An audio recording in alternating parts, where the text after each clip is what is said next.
Hi everyone, this is going to be a video of Charlie's U.S.S.C. pellet stove controller. I guess his pellet stove is a 6041 per the label down there. And Charlie sent this to me because it had gone through a power surge, and with that a number of components on the main motherboard got fried.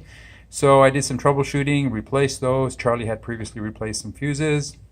So I'm at the point now where I got it functional again, and I'm doing a final test. So I'm going to turn it on, and there it goes through the cycle through the initialization, and my preset of 5 came on, which is expected, and the combustion fan and the igniter are on.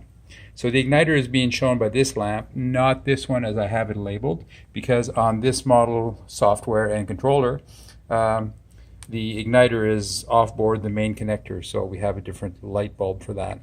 So this is actually going to be the stirrer. So everything seems to be functioning correctly there. So I'm going to go into the self-test mode. I accidentally turned it off. Self-test.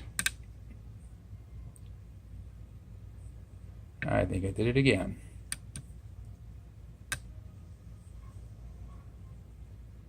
So there it is, I'm in self-test mode. So right now I have the draft fan being on, and the combustion blower light is on, telling me that the motor is getting electricity. So that function of it is working. If I press any key, the room fan is the next one to be tested, and sure enough, what I call the combustion or convection or room fan is on.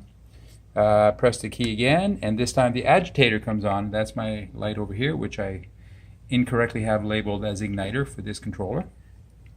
And if I press the button again, the auger light comes on, and sure enough the auger motor is getting electricity. One more time, and the igniter, and sure enough my off-board light is on, which means the igniter would be getting electricity now.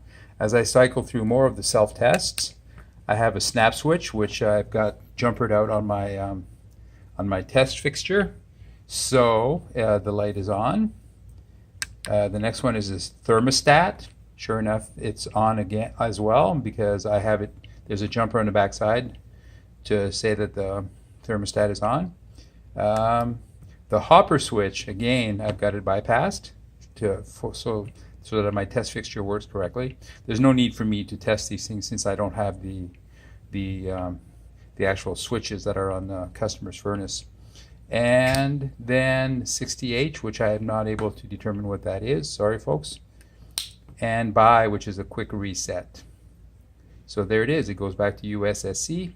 and as it was when I turned it on, my igniter and my combustion fans are on.